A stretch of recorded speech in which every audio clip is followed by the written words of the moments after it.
Ser podcast.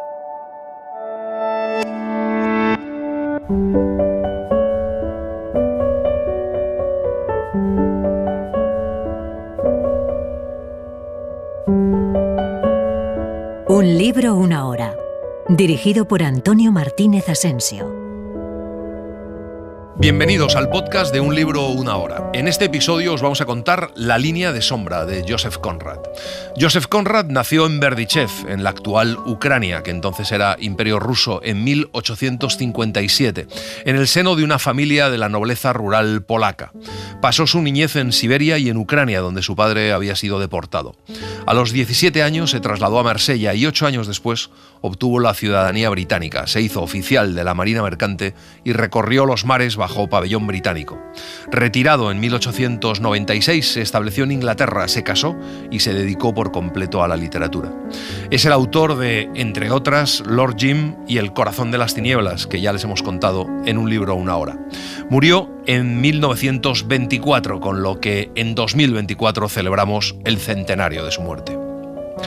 La línea de sombra se publicó como libro en 1917. Se ha leído como un homenaje a la generación que tuvo que enfrentarse a la Primera Guerra Mundial. Es una novela de crecimiento, de descubrimiento, profunda, oscura y asfixiante, pero a la vez es un canto a la fortaleza humana. Vamos allá. Solo los jóvenes conocen momentos semejantes. No me refiero a los muy jóvenes, no. Los muy jóvenes, en rigor, no tienen momentos. Es el privilegio de la primera juventud vivir más allá de sus días en esa magnífica continuidad de esperanza que ignora toda pausa y toda introspección. Cierra uno la puertecita de la infancia y penetra en un jardín encantado. Hasta sus mismas sombras tienen un resplandor de promesa. Cada recodo del sendero posee su seducción y allí esperamos la revelación de algo propio. Llenos de ardor y de alegría, caminamos, reconociendo las lindes de nuestros predecesores. Sí, caminamos. Y el tiempo también camina, hasta que de pronto vemos ante nosotros una línea de sombra advirtiéndonos que también habrá que dejar atrás la región de nuestra primera juventud. Ese es el periodo de la vida en el que suelen sobrevenir esos momentos de hastío, de cansancio, de descontento, momentos de irreflexión en los que los aún mozos tienden a cometer actos irreflexivos, tales como el matrimonio improvisado o el abandono de un empleo, sin razón alguna para ello. Desde luego no es esta una historia conyugal, no. El destino no me fue tan adverso. Mi acto, por inconsiderado que fuese, tuvo más bien el carácter de un divorcio, casi de una deserción.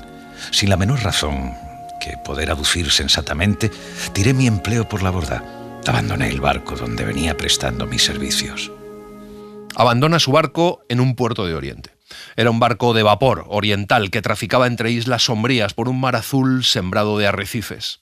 Al saber la determinación de nuestro protagonista, su capitán le miró fijamente, como si se preguntara qué mosca le había picado. Disimuló una sonrisa bajo su espeso bigote gris y declaró que evidentemente no podía retenerle a la fuerza. Y sobre todo, quedó dispuesto para que a la mañana siguiente le pagasen. Cuando salíamos del cuarto de los mapas, agregó de repente con singular acento pensativo que esperaba encontrarse lo que tan impaciente sentía que debía buscar. Frase amable y enigmática que sentí penetraba en mí más profundamente que lo habría hecho un instrumento diamantino. Me parece que había comprendido mi caso. Al día siguiente arreglan todo en la oficina del puerto. Un empleado pregunta si desembarca para reembarcar y el capitán contesta con una expresión solemne que no, que desembarca definitivamente. No levanta los ojos hasta que le tiende sus papeles con una expresión entristecida, como si aquello fuera su pasaporte para los infiernos. Como no hay ningún barco que parta hacia Europa antes de 4 o 5 días y siendo ya un hombre sin barco, nuestro protagonista se encamina hacia el hogar del marino. El hogar de los oficiales era un gran bungalow con una vasta galería exterior y un jardincito separado de la calle por unos cuantos árboles y extrañamente parecido a un jardín de arrabal. Esta institución tenía más bien carácter de club, pero con un no sé qué de oficial que le daba el hecho de estar administrada por la oficina del puerto. Su gerente ostentaba oficialmente el título de primer administrador. Es un hombrecillo todo arrugado que en algún momento de su vida ha tenido algo que ver con el mar y al que todo le cuesta demasiado trabajo. En todo caso, hasta parece molestarle en extremo el que haya alguien alojado en la casa. El edificio está más silencioso que una tumba. De hecho, cuando nuestro protagonista le dice que tiene la intención de alojarse allí, deja escapar una exclamación de angustia, pero no puede negar que la mayoría de las habitaciones están libres. Nuestro protagonista le pregunta que si le puede dar la habitación que ocupó la última vez, y le dice, para tranquilizarle, que solo se quedará 2 o 3 días. El administrador le pregunta si pagará por anticipado, y nuestro protagonista estalla de indignación y le dice que por supuesto que no. El hombre se llevó las 2 manos a la cabeza, y este gesto desesperado acabó con mi indignación. Si ustedes, caballeros, consintieran en pagar por anticipado, yo podría hacer pagar igualmente a Hamilton. Siempre desembarca sin un céntimo, y aunque tenga dinero, jamás quiere saldar su cuenta. No sé cómo arreglármelas con él. Siempre se pone a blasfemar, asegurando que en modo alguno puedo arrojar a la calle a un blanco. Nuestro protagonista entra en el comedor para almorzar. El almuerzo está servido en un extremo de la larga mesa. Son 4 en torno del mantel. Uno de ellos, un hombre que estaba durmiendo en la galería cuando nuestro protagonista entró.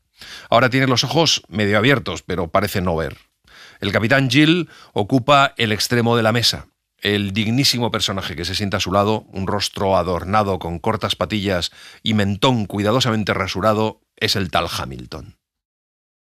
Jamás he visto a nadie desempeñar con tanta dignidad el papel que la providencia tuvo a bien asignarle en la vida. Me habían dicho que me consideraba como un simple aficionado.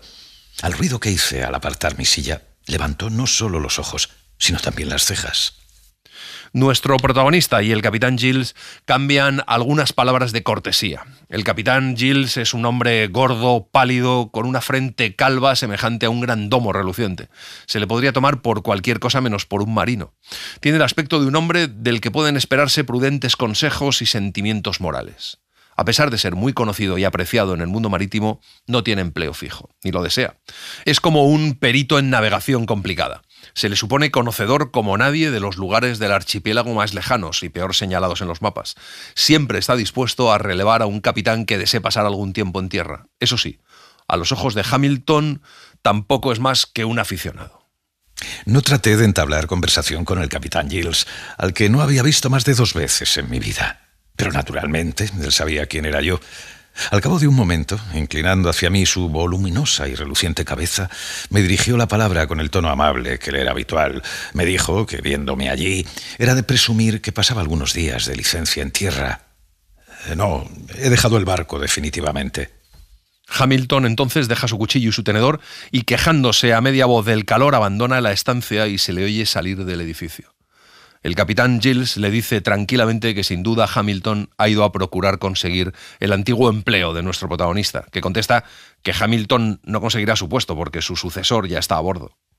De pronto el capitán Giles le pregunta a quemarropa por qué dejó su empleo, pero nuestro protagonista no le contesta. Se siente bruscamente irritado. En el almuerzo del día siguiente, el capitán Giles le dice que ha hablado con su antiguo capitán. Lamenta mucho su partida. Jamás había tenido un segundo con quien se entendiese mejor. Le respondí seriamente y sin la menor afectación, que realmente nunca me había encontrado tan bien en un barco, ni llevado mejor con ningún otro capitán en todo el tiempo que llevaba en el mar. Después de comer se sientan juntos a leer el periódico cuando de pronto escuchan una conversación entre Hamilton y el administrador.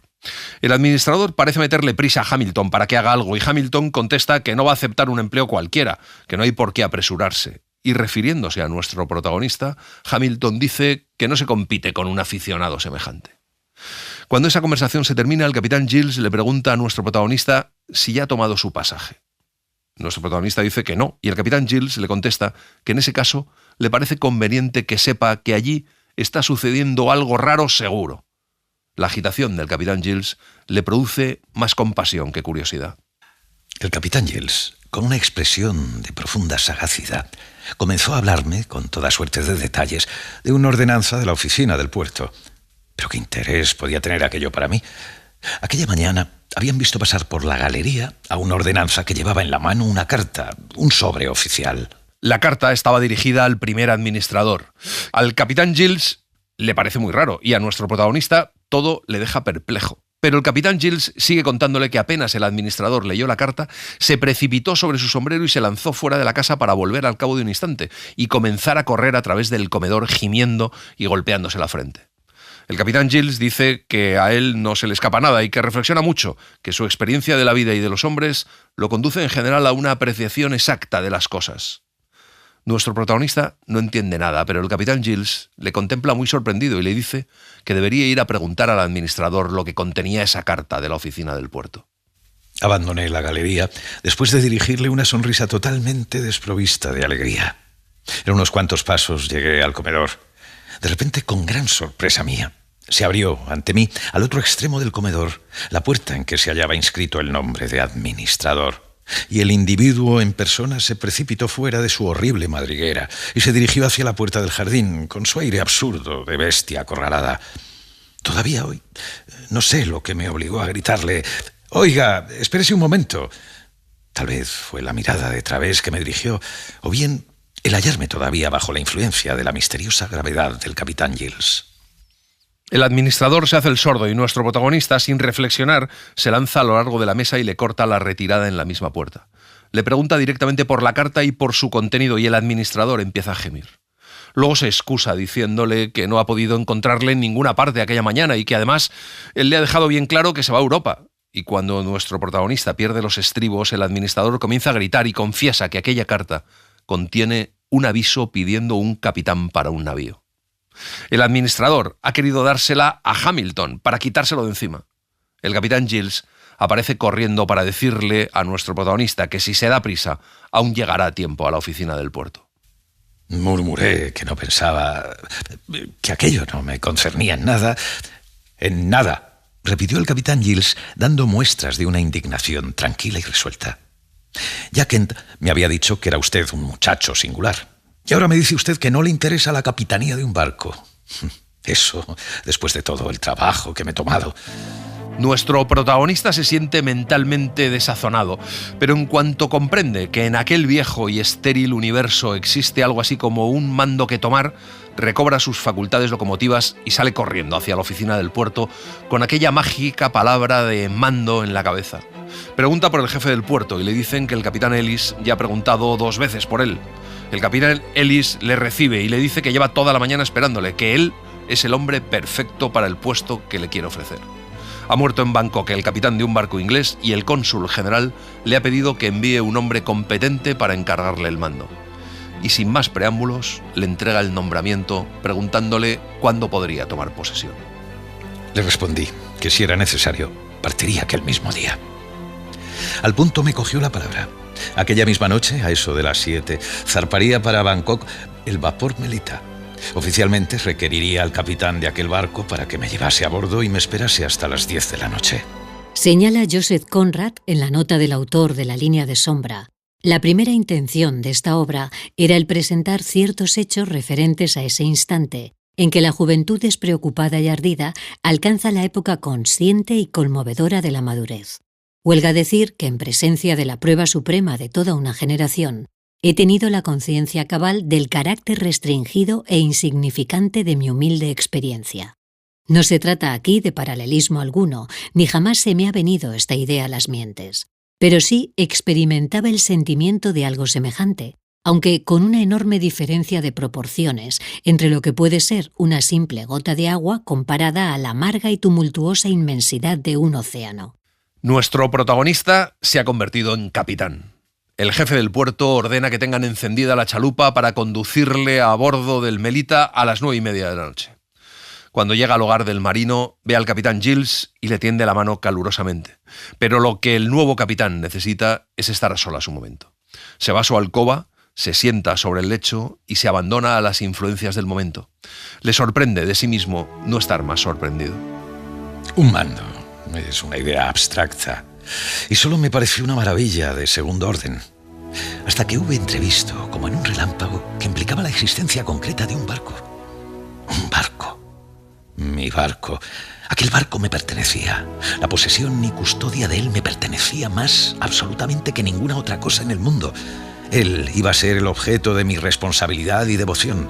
Me esperaba allá lejos, encadenado por un sortilegio, incapaz de moverse, de vivir, de recorrer el mundo hasta que yo no hubiese llegado, semejante a una princesa encantada. Una pasión súbita, hecha de ávida impaciencia, corre de repente por sus venas y despierta en él una sensación de vida intensa que no ha conocido hasta entonces. Es un momento delicioso, un momento único. Parte al fin hacia el muelle llevando todas sus cosas. El capitán Giles se ofrece a acompañarle. Sobre el puente que atraviesa el canal, un policía malayo espera al capitán. El capitán Giles le dice que no le van a faltar los embrollos y las preocupaciones y añade que un barco alejado durante tanto tiempo de su puerto y sin capitán siempre trae complicaciones. Y luego dice que de Bangkok al Océano Índico hay una buena distancia. Al murmullo de su voz, como a la débil luz de una linterna sorda, entreví por un instante un largo cinturón de islas y arrecifes extendiéndose entre aquel barco desconocido que era mío y la libertad de las grandes aguas del globo. La ruta sería larga. Todas las rutas que conducen al objeto de nuestro deseo son largas. El capitán salta a la chalupa. La tripulación está alerta. Un espíritu de precipitación se manifiesta en las órdenes al llegar al vapor. Le dicen que por su culpa tienen un retraso de 3 horas. Durante los 4 días que el capitán está a bordo, sufre siempre esa actitud medio hostil. Una mañana, muy temprano, franquea el banco de arena y mientras el sol se levanta sobre las llanuras ribereñas, remontan las innumerables curvas del río y después de pasar bajo la sombra de la gran pagoda dorada, avanzan hacia los arrabales de la ciudad. El vapor deriva lentamente con la corriente. De pronto llaman al capitán y le señalan su barco. El capitán siente un golpe en el pecho, uno solo, como si su corazón hubiese cesado de latir. A lo largo de la ribera están amarrados 10 o más barcos. El capitán mira por encima de la borda, pero casi no se atreve a levantar los ojos. Cuando lo ve, todo temor se disipa, se borra rápidamente como un mal sueño. La vista de un casco y su aparejo me llenaron de una gran alegría. Aquel sentimiento del vacío de la vida que tanto me había inquietado los meses anteriores perdió de pronto su amarga razón, su poder nefasto, y se ahogó en la corriente de una emoción dichosa.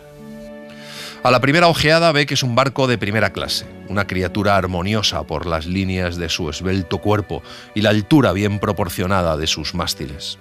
Cualesquiera que sean su edad y su historia, ha conservado la marca de su origen. En medio de sus compañeros amarrados a la orilla, y todos mayores que él, parece el producto de una raza superior, como un corcel árabe en medio de una fila de caballos de tiro. Una media hora después, al poner por primera vez el pie sobre su puente, experimenté una profunda satisfacción física. Nada habría podido igualar la plenitud de aquel momento, la ideal perfección de aquella emocionante experiencia que se me concedía sin la labor preliminar ni las desilusiones de una carrera oscura. El capitán se dirige hacia la popa y sube al alcázar donde bajo el toldo brillan los cobres, los relucientes pasamanos de las barandillas y los cristales de las lumbreras. En el extremo de la popa, 2 marineros bruñen el timón. Se dirige hacia la escala de la cámara de oficiales. Las puertas están abiertas de par en par. Un débil rumor viene de abajo, pero cesa bruscamente al ruido de sus pasos sobre los peldaños. Lo primero que ve el capitán al llegar abajo es la parte alta del cuerpo de un hombre que le mira con fijeza, los ojos muy abiertos.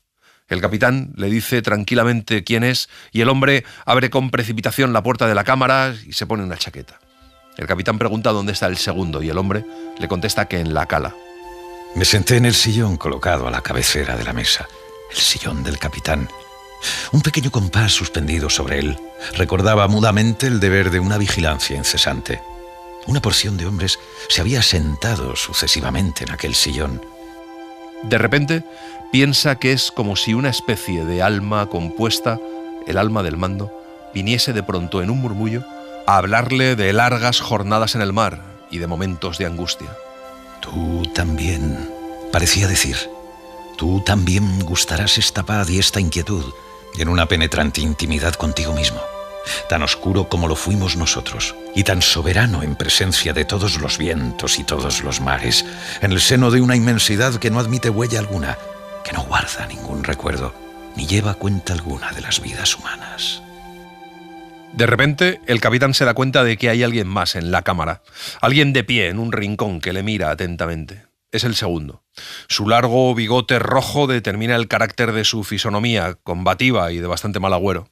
El capitán se levanta y lo acoge con cordialidad. La actitud del segundo tiene algo de forzado y de atento a la vez. Se llama Burns. Salen de la cámara y recorren juntos el barco. El rostro de Burns, visto a plena luz, le parece al capitán cansado, flaco, ceñudo. Sus ojos, en cambio, permanecen obstinadamente clavados en el capitán. Son unos ojos verdes y hay en ellos una expresión como expectante. En presencia de aquel hombre algunos años mayor que yo, según me pareció, tuve conciencia de lo que había dejado detrás de mí, conciencia de mi juventud. Pero esto apenas sí podía servirme de consuelo. La juventud es una gran cosa, una fuerza poderosa, mientras no se piensa en ella. El capitán se escuda en una pregunta que desde hace largo tiempo viene haciéndose interiormente. La pregunta más natural que pueda salir de labios de un marino que se embarca en un barco nuevo para él. Supongo que podrá andar, ¿eh? Normalmente la respuesta a una pregunta de ese género debería tener un acento de un orgullo visiblemente contenido, pero Burns encuentra otro muy suyo. Sin despegar los labios, se contenta con fruncir las cejas y ello con una marcada expresión de descontento. El capitán pregunta qué pasa y Burns le mira un momento con sorpresa, pero esa expresión se borra inmediatamente y con la misma brusquedad recobra su aire de indiferencia. Pero después dice que un barco, como un hombre, necesita una ocasión para mostrar de lo que es capaz. Y le cuenta que desde que él se halla a bordo, el barco no ha tenido ninguna, ni la más mínima. El capitán le pregunta entonces, con visible incredulidad, si el último capitán tuvo tan poca suerte. Burns apartó los ojos. No, el anterior capitán no era hombre de mala suerte. No se podía decir tal cosa. Pero era un hombre que no parecía querer utilizar su suerte. El capitán pregunta dónde murió y Burns contesta que en esa cámara, que precisamente en el lugar en el que él está sentado. El capitán, tras reprimir un absurdo impulso de levantarse, pregunta dónde fue enterrado y Burns le contesta que a la entrada del puerto, pero dominando visiblemente algo que le pasa. Y luego se pone a hablar. Le cuenta que a las 7 campanadas del cuarto de guardia matinal había hecho subir a todos los hombres a la cubierta de popa y les había dicho que bajasen a decir adiós al capitán, que expiró mientras Burns determinaba la latitud exacta. Todavía habló Burns largamente del capitán. Era este un hombre singular de unos 65 años, cabellos grises, rostro duro, obstinado y taciturno. Por impenetrables razones dejaba al barco errar a la deriva por el mar. A veces subía de noche al puente para mandar recoger alguna vela, sabe Dios por qué, y luego descendía a encerrarse de nuevo en su camarote y a tocar el violín durante horas enteras, a veces hasta el amanecer. Pero Burns cuenta historias todavía más extrañas. Aquel marino de 65 años, colérico, huraño, curtido, tosco, salado por el mar, en Haiphong, según la expresión de Burns, se había enredado con una mujer. Existía una fotografía en la que se veía al capitán sentado con las manos sobre las rodillas, calvo, encogido, canoso, erizado, bastante semejante en realidad a un jabalí. De pie, junto a él se veía una horrible mujer blanca de edad madura, nariz ávida y mirada vulgar. Parecía una bruja profesional salida de cualquier barrio bajo. La idea de que aquella mujer había sido el último reflejo del mundo pasional para el alma huraña, que parecía mirarle a uno a través del rostro salvaje y sardónico de aquel viejo marino, tenía algo de horrible. Para Burns, esa fotografía era la explicación de por qué el barco, sin más carga que el lastre, había permanecido anclado durante 3 semanas en un puerto pestilente, caluroso y sin aire, en el que no hicieron otra cosa más que ahogarse. Hasta que un día el viejo capitán subió a bordo a medianoche y dio orden de aparejar y dirigirse a Hong Kong. La desesperación se apoderó de Burns.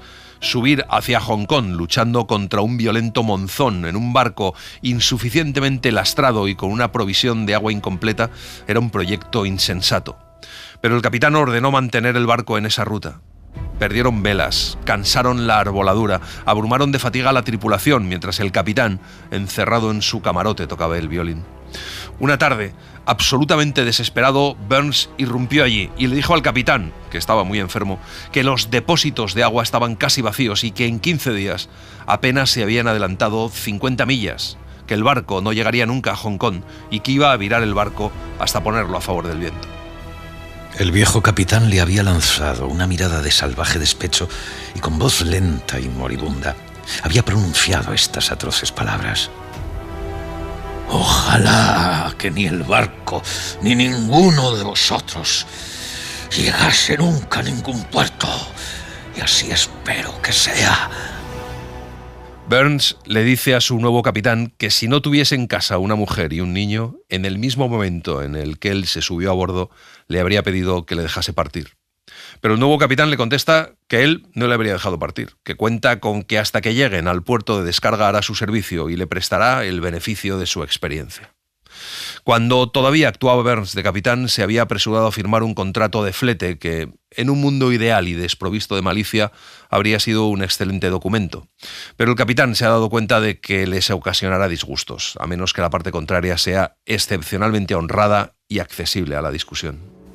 Una humanidad que ha inventado el proverbio «el tiempo es oro» comprenderá mi despecho.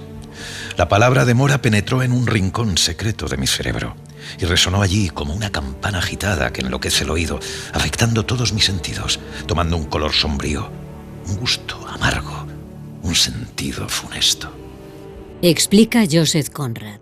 El marco de la línea de sombra pertenece a esa parte de los mares del Extremo Oriente, de la que he extraído durante mi vida de escritor la mayor parte de mis asuntos. El solo hecho de confesar que pensé durante largo tiempo en este relato, bajo el título de El primer mando, indicará ya al lector que se refiere a una experiencia personal. Y efectivamente, de una experiencia personal se trata, vista con la perspectiva del recuerdo y coloreada con ese amor que no podemos menos de experimentar con respecto a acontecimientos de nuestra propia vida, que no nos ofrecen motivo alguno de rubor. Las únicas palabras de consuelo que escucha el capitán en esa época son pronunciadas por un médico que sube a bordo para chequear el estado de la tripulación. Es el médico de su consulado. La tripulación es sólida. No solamente son formales, sino que ni siquiera parecen desear ir a tierra. El primer miembro de la tripulación que cae enfermo es el mayordomo. Se lo desembarca con síntomas de cólera y al cabo de una semana muere en tierra. Luego, Burns cae a su vez, y a pesar de una fiebre terrible, se mete en cama sin decir nada a nadie. El capitán lo encuentra tendido boca arriba, turbia la mirada y despidiendo calor como una hornilla. Ransom es el cocinero. Su bien proporcionada figura y algo de esencialmente marino que hay en su aspecto llaman la atención. Su rostro revela una personalidad simpática. Es cocinero porque tiene mal el corazón y no puede hacer esfuerzos. Sin embargo, es el único al que ha respetado el clima. El doctor ordena perentoriamente que se envíe a tierra a Burns. El capitán va a verlo, lo visita con regularidad. Un día, súbitamente, una ola de pánico brota en Burns. Si yo lo dejaba en aquel horrible lugar, no tardaría en morirse. Lo sentía. Estaba seguro de ello. Pero yo no tendría corazón para dejarlo en tierra. Tenía una mujer y un hijo en Sydney. Sacó los brazos enflaquecidos de debajo de la manta que lo cubría, agitando en el aire los puños. Se moriría allí. Quería que le prometiese solemnemente que no aparejaría sin él. El capitán no sabe si ceder. No puede imaginar exigencia más fuerte que la de aquel barco y aquellos hombres inmovilizados en el río, como en una trampa envenenada por absurdas complicaciones comerciales, pero casi ha logrado asegurar su partida hacia el mar. El mar, que para él es puro, seguro y amigo. Cuando vuelve a bordo se encuentra con el doctor, que en ese momento sale de la cabina de pasajeros situada a estribor, vacía y destinada a guardar bien amarrado sobre la litera el botiquín del barco. Le dice que ha entrado allí para revisar la provisión de drogas, vendajes y demás, y que todo está completo y en orden. Cuando el capitán le dice que va a subir a bordo a Burns, el médico trata de convencerle de que no lo haga. Le aconseja que cablegrafíe a Singapur pidiendo un segundo, aunque tenga que retardar su partida una semana. Pero el capitán dice que ni un día. La tripulación parece en buen estado y no hay tiempo que perder. 2 días después, instalan a un Burns inconsciente en su camarote. El chasquido de nuestras amarras al caer en el agua transformó por completo mis sentimientos. Era algo así como el alivio imperfecto de un hombre que sale de una pesadilla.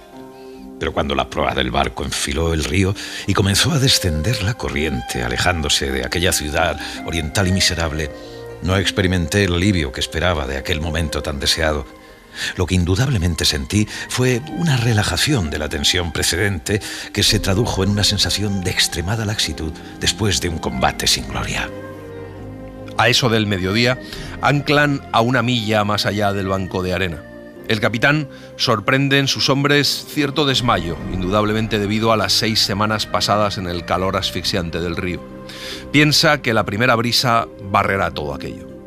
Pero por el momento la calma es completa. El oficial segundo es un mozalbete inexperto con rostro de niño, pero el capitán tiene el placer de ver sobre el puente los rostros de aquellos marinos, rostros que apenas ha tenido tiempo de ver realmente, y todos iluminados por una sonrisa. Después de la puesta del sol volví a subir al puente. Solo encontré en él vacío y silencio. La delgada y uniforme corteza de la costa permanecía invisible. Las tinieblas se habían levantado en torno del barco, como surgidas misteriosamente de aquellas aguas mudas y solitarias. Me apoyé sobre la barandilla y presté oído a las sombras de la noche. Ni un sonido. No hay ni una gota de brisa. Calma chicha. El capitán baja a ver a Burns, que ha mejorado un poco y que comienza un discurso incoherente pretendiendo que de todo aquello la culpa la tiene el viejo, emboscado allí bajo las aguas, con alguna diabólica intención. El capitán se va a su camarote para tratar de buscar un poco de descanso, pero en el momento en el que va a cerrar los ojos, el hombre de guardia llega para advertirle que se levanta un poco de brisa, lo suficiente para aparejar. El capitán ordena que se pongan unos hombres al cabrestante, largar las velas y fijar las gavias. Pero apenas ha puesto el barco en situación de hacerse a la vela, deja de sentir el menor soplo de viento. Leves ráfagas soplaban a veces, y cuando eran lo bastante intensas para sacar de su sueño a aquella agua negra, su murmullo a lo largo del navío atravesaba mi propio corazón con un dulce estremecimiento de placer que se desvanecía tan rápidamente como naciera. Una horrible laxitud se había apoderado de mí. Las mismas estrellas parecían cansadas de esperar el alba, que vino, por fin, coloreando el horizonte con una luz nacarada como nunca viera hasta entonces en los trópicos, opaca, casi gris, con una extraña reminiscencia de latitudes más altas. Aquella mañana, cuando le releva el segundo, el capitán se arroja sobre su litera y durante unas 3 horas logra encontrar un poco de olvido, tan completo que al despertar se pregunta dónde está. Al pensar que se halla a bordo de su barco en el mar, una inmensa sensación de alivio desciende sobre él. A través del portillo ve un horizonte tranquilo, inundado de sol. El horizonte de un día sin brisa.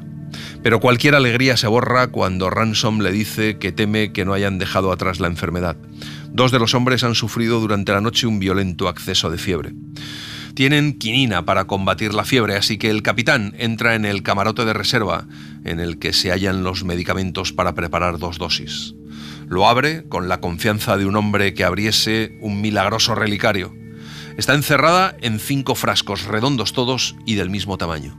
Uno de ellos vacío en sus 2/3 partes. Los otros 4 todavía envueltos y sellados. Hay un sobre colocado encima de los frascos, dirigido a él y firmado por el médico para decirle simplemente que ha pasado revista al botiquín. Curioso. A la noche, bajo la luz cruda de su lámpara, Burns parecía haber salido a la superficie de su lecho. Se habría dicho que por fin lo había soltado una mano opresora. A mis pocas palabras, contestó con un discurso relativamente largo y coherente. Se sentía más fuerte. Si pudiese librarse de la asfixia de aquel calor estancado, me decía, estaba seguro de que podría subir al puente y encontrarse en estado de ayudarme dentro de 2 o 3 días. Pero vuelve a hablarle de la influencia del viejo en lo que pasa, así que el capitán evita durante los días siguientes proporcionar a Burns toda ocasión de plática. Pasan 2 días. Avanzan un poco, muy poco, hasta entrar en la parte más ancha del Golfo de Siam. Misteriosas corrientes les hacen derivar de un lado a otro. De tiempo en tiempo se levanta una brisa variable y engañosa que solo despierta sus esperanzas para hundirlas acto seguido en el más amargo desengaño. Los vientos contrarios les atacan por el frente y la enfermedad les persigue por detrás. Cuando Burns logra sentarse, dice que lo importante es que el navío pase los 8 grados 20 minutos de latitud, que una vez franqueado ese punto, todo irá bien. Ese es el lugar donde enterró al viejo capitán. Ignoraba entonces lo pronto que sería puesto a prueba y en qué circunstancias tan inesperadas. Al día siguiente mismo aconteció. Se han pasado toda la noche navegando en todas las direcciones del compás, braceando incesantemente las vergas en espera de una brisa que no llega. Al levantarse el sol, durante 1 hora, tienen una brisa bastante fuerte e inexplicable que les coge de cara, que no se corresponde ni con la estación, ni con la secular experiencia de los marinos, ni con el aspecto del cielo. Solo una determinada malevolencia puede explicarlo. Esa brisa les hace recorrer a buena marcha un gran trecho fuera de su ruta y luego repentinamente, como si se negase a llegar más lejos, su siniestra broma cae por completo en menos de 5 minutos. El mar, inmóvil, adquiere el bruñido de una lámina de acero. El capitán baja del puente no para descansar, sino simplemente porque no puede soportar aquel espectáculo. La mayoría de la tripulación está debilitada por las maniobras que reclamaban casi incesantemente los brazos de todos los que aún pueden arrastrarse. Yo creía con firmeza que la quinina era de una utilidad extraordinaria y punto menos que milagrosa. Estaba convencido de ello. Había puesto toda mi fe en ella.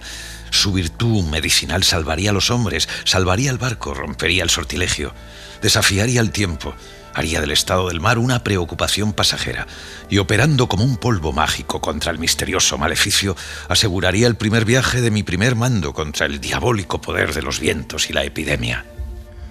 Aunque el barco tiene una provisión suficiente, el capitán va a la cabina para medir algunas dosis. Extiende la mano con la sensación de un hombre que se apodera de una panacea infalible.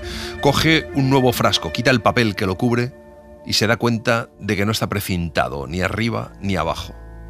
Lo que contiene es un polvo cualquiera que nada tiene que ver con la quinina. Una sola mirada le basta para darse cuenta. De hecho, el peso es distinto. La quinina es ligera como una pluma. El capitán deja que el frasco se haga trizas contra el suelo. La droga, cualquiera que sea, chirría bajo la suela de su zapato como si fuese arenilla. Coge el frasco siguiente y luego otro, y uno tras otro caen rompiéndose a sus pies. Sale de la habitación aturdido, como si hubiese recibido un golpe en la cabeza. Se precipita hacia el camarote de Burns, que tiene en sus manos unas enormes tijeras. El capitán se asusta, pero Burns está solo cortándose la barba roja a tijeretazos. Le cuenta lo que ha pasado con la quinina. Los frascos terminados, llenados de nuevo, envueltos en sus papeles y colocados en su sitio. Una especie de complot, un siniestro engaño. Una a modo de solapada venganza, pero ¿con qué fin? O bien una burla diabólica. Pero Burns tenía su idea, muy sencilla por otra parte. Con una voz cavernosa, declaró solemnemente: supongo que le darían unas 15 libras en High Point por la provisión. La quinina es una droga bastante cara en esta parte del mundo y en el Tonkin carecían de ella. Al final, Burns cree que fue el viejo capitán el que se organizó ese negocio. El capitán vuelve a subir al puente para ver si sopla algo de brisa. Inútilmente. Ni el menor soplo bajo el cielo, ni el menor movimiento en el aire, ni el menor signo de esperanza. Una inmovilidad de muerte le acoge de nuevo. Nada ha cambiado. Otro hombre está ahora al timón. Parece enfermo, tiene una expresión de agotamiento y más parece agarrarse a los radios de la rueda que sostenerla a él. El capitán decide que hay que advertir a los hombres. Les dice que su intención es dirigirse hacia Singapur y que la suerte del navío y de su tripulación reside en los esfuerzos de todos ellos, enfermos y sanos, para sacar de allí el barco. El efecto es curiosamente mecánico. El sol se levanta y desciende. La noche se balancea sobre nuestras cabezas como si alguien, más allá del horizonte, diese vuelta a una manivela. Todo esto es mezquino y carece de objeto. Y mientras dura este lamentable espectáculo, no hago otra cosa que medir el puente con mis pasos. La única mancha de luz que hay de noche es la de las lámparas de la brújula que iluminan el rostro de los hombres que se van sucediendo al timón. Están todos tan debilitados por la enfermedad que ya no se puede ni formar el cuarto de guardia. Los que pueden andar están de servicio todo el tiempo, tendidos en algún rincón umbroso de cubierta. La fiebre solo ha respetado a Ransom y al capitán. A eso de las 4 de la mañana brilla una luz en la proa, en la cocina. Inmune, sereno, activo, el infalible Ransom, pese a su corazón enfermo, prepara el café para la tripulación. Si alguna vez llegaba a levantarse el viento, podía contar con que el hombre del timón me gritaría: «¡Velas en facha, capitán!». Palabras que, como un toque de trompeta, me hacían saltar sobre el puente. Palabras que, sin duda, me habrían sacado de un sueño eterno. Pero esto no sucedía con frecuencia. Desde entonces, nunca he vuelto a ver auroras tan desprovistas de brisa. El alma del capitán no está suficientemente templada. Hay momentos en los que no solo se figura que va a volverse loco, sino que le parece que ya lo está, hasta el punto de no atreverse a entreabrir los dientes por temor a que un grito insensato le traicione. Pero, por lo menos, no ha muerto nadie todavía. Burns dice que es preciso que eso no suceda, que no hay que dejar al viejo que se salga con la suya, que si llega a vencer a uno, todos los demás están perdidos. Esas palabras le causan al capitán una violenta irritación. Le contesta a Burns que la situación es ya lo bastante difícil para que encima venga con sus ideas absurdas. Otra de las cosas que dice Burns es que no se debe cambiar de rumbo o vencerá el viejo bandido. Mi espantable visión de un navío a la deriva con una tripulación de cadáveres se convertiría tal vez en una realidad que semanas más tarde descubriría empavorecida la tripulación de otro barco. Indica Joseph Conrad. En esta narración, que lo reconozco, es no obstante su brevedad una obra bastante compleja, no he tenido la menor intención de traer a cuento lo sobrenatural. Mi imaginación no está hecha de una materia a tal punto elástica, y tengo para mí que si intentase someterla a la prueba de lo sobrenatural, el fracaso sería tan lamentable como enojoso y vacío. El mundo de los vivos encierra ya por sí solo bastantes maravillas y misterios. Maravillas y misterios que obran de modo tan inexplicable sobre nuestras emociones y nuestra inteligencia, que ello bastaría casi a justificar que pueda concebirse la vida como un sortilegio. Una tarde aparecen a lo lejos unas nubes bajas, masas blancas de bordes sombríos que cambian incesantemente de forma. Se prepara algo. Por la noche, las impenetrables tinieblas bloquean el navío de tal forma que parece que con solo tender la mano por encima de la borda se podría tocar una sustancia sobrenatural. Hay en ellas algo de terror inconcebible y de indecible misterio. Era algo que yo no había visto nunca hasta entonces y que no permitía la menor conjetura respecto a la dirección en que podría producirse un cambio. Algo realmente como una amenaza cerrándose en torno nuestro. El capitán pregunta si hay alguien ahí buscando a su tripulación en la oscuridad y surgen a su alrededor unas sombras oscuras, muy poco numerosas, muy confusas, y una voz le contesta que allí están todos los que sirven para algo. El capitán dice que hay que probar a ceñir la vela mayor. Aquellos hombres no son ya sino los fantasmas de sí mismos y su peso sobre una driza tal vez no sea mayor que el de un grupo de fantasmas. No hay bastantes músculos para hacerlo en toda la tripulación y menos aún en el mísero grupo que forman sobre cubierta. Cuando hubimos amarrado el último apagapenol, mis ojos, acostumbrados a la oscuridad, distinguieron formas de hombres extenuados apoyándose en la batayola o derrumbándose sobre los cuarteles de las escotillas. Y yo, de pie entre ellos, era como una torre poderosa, inaccesible al mal y sintiendo tan solo el mal de mi propia alma. De repente, las tinieblas se transforman en agua. Una lluvia densa, un aguacero torrencial comienza a caer estrepitosamente. Se le oye aproximarse caminando sobre el mar, sobre el aire mismo, sin el menor murmullo ni crujido preliminar, sin la menor salpicadura. Los hombres se sienten instantáneamente calados hasta los huesos. Las dos lámparas de la bitácora se apagan a la vez, pero el barco permanece inmóvil como una roca. Y de pronto el ruido del agua cesa y un silencio absoluto, unido a una completa inmovilidad, les anuncia que aún no han triunfado del maleficio, que todavía están al borde de una catástrofe que les acecha en las tinieblas. Sin poder contenerme, marché hacia adelante con paso febril. De pronto tropecé violentamente con algo que me hizo caer cuán largo era sobre las manos y el rostro. Era algo grueso y vivo. No era un perro, no. Más bien parecía un cordero. Pero a bordo no había animales. Aquello aumentaba el horror sobrenatural hasta un punto que ya no podía resistir. Sentí que mis cabellos se erizaban sobre mi cabeza mientras me ponía en pie, terriblemente espantado. Pero solo es Burns saliendo a gatas de la toldilla. El capitán le echa los brazos en torno al cuerpo. Su cuerpo está increíblemente flaco, pero su gruñido tiene profundidad y sustancia. Dice que es inútil pensar que se van a librar del viejo bandido, que lo que se necesita es audacia, y pide al capitán que le demuestre que se burla de todas sus endemoniadas jugarretas. De pronto el capitán tiene la sensación de que el barco está avanzando como por impulso propio. Oye claramente el soplar del viento sobre su cabeza y los sordos crujidos de la arboladura mucho antes de sentir el menor soplo sobre su rostro. Y vuelve a llover violentamente. El barco adquiere buena marcha. Se desliza sin otro ruido que un misterioso rechinar a lo largo de la borda. El capitán piensa que es hora de hacer bajar a Burns, pero el segundo se niega a moverse. Ya era tiempo de que subiese a cubierta. He tratado de recuperar mis fuerzas con este objeto, solo con este objeto. Usted no sabe cómo arreglar este asunto, capitán.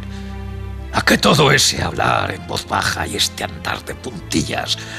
¿No irá usted a creerse que se puede librar de una bestia tan solapada y astuta como era aquel bandido?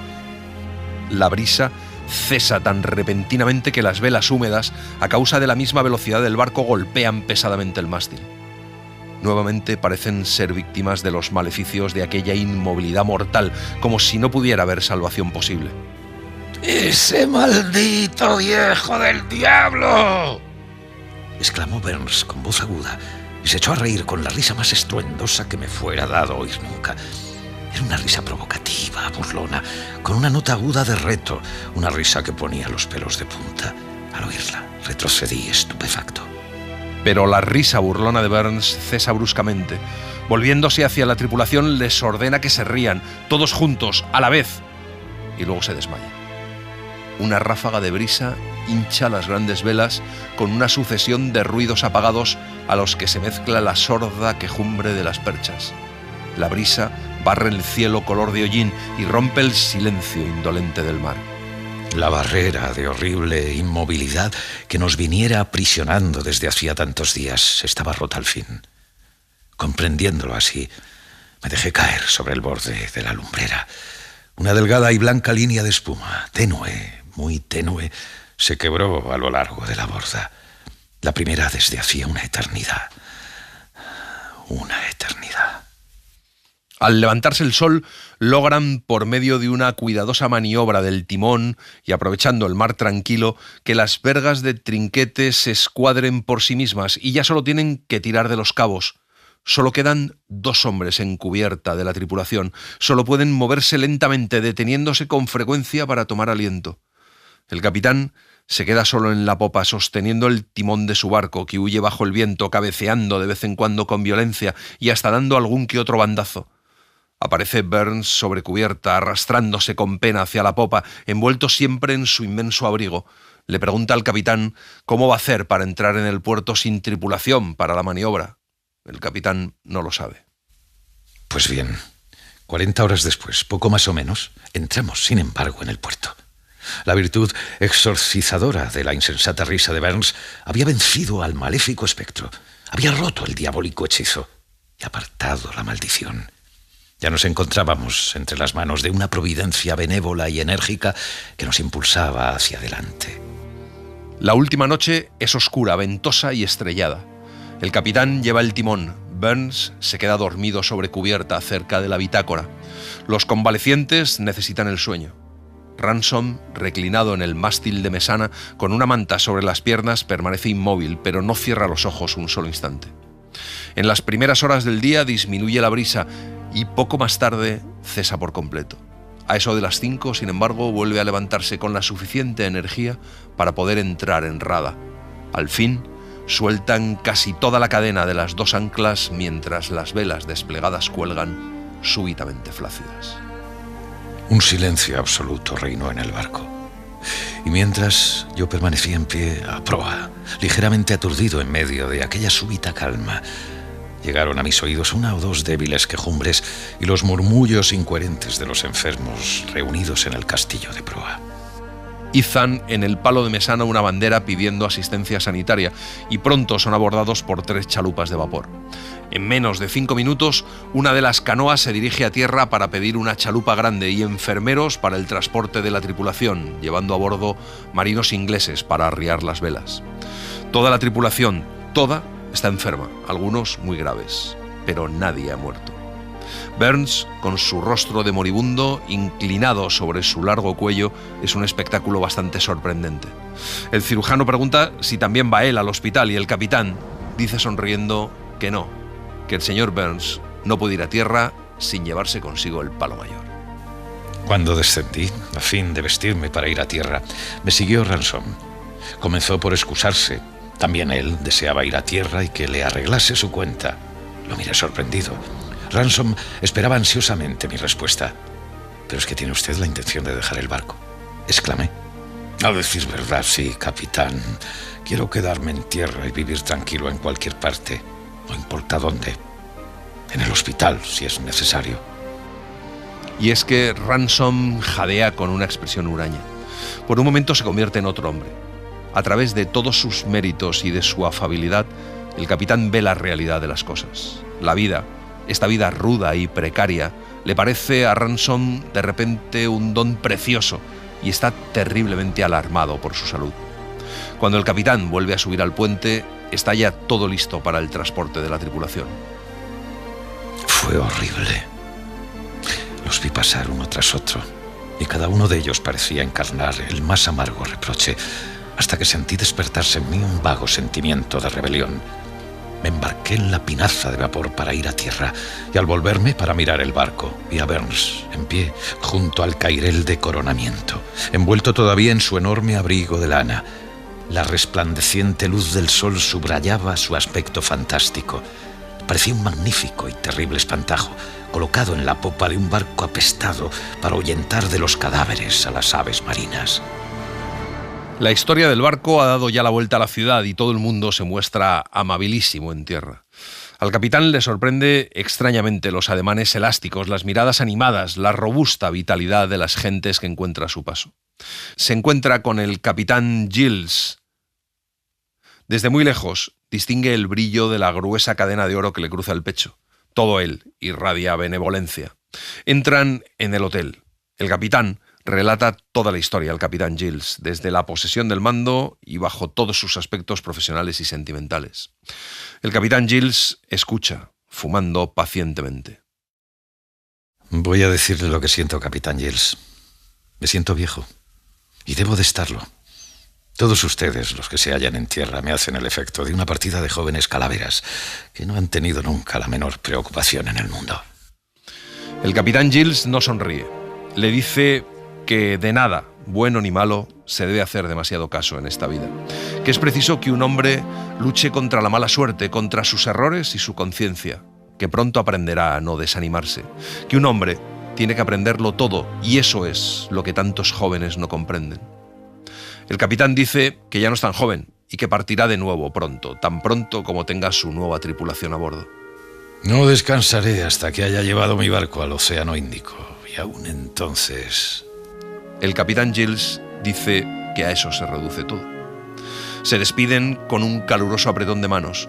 Lo primero que ve el capitán al regresar a bordo es a Ransom, con su equipaje hecho, dispuesto a marcharse. El capitán le hace una carta de recomendación y le tiende la mano que Ransom estrecha con todas sus fuerzas.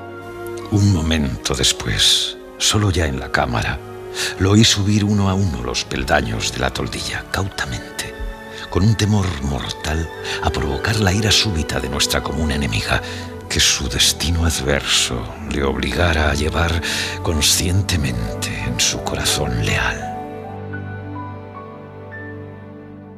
Y así les hemos contado La línea de sombra de Joseph Conrad. Hemos seguido la edición de Bolsillo con traducción de Ricardo Baeza.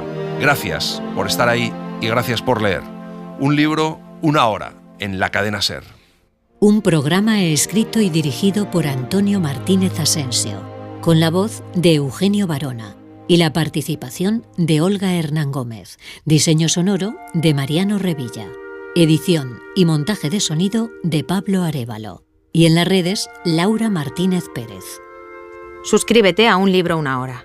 Todos los episodios y contenidos adicionales en la app de Cadena SER y en nuestros canales de Apple Podcast, Spotify, iVoox, Google Podcast y YouTube.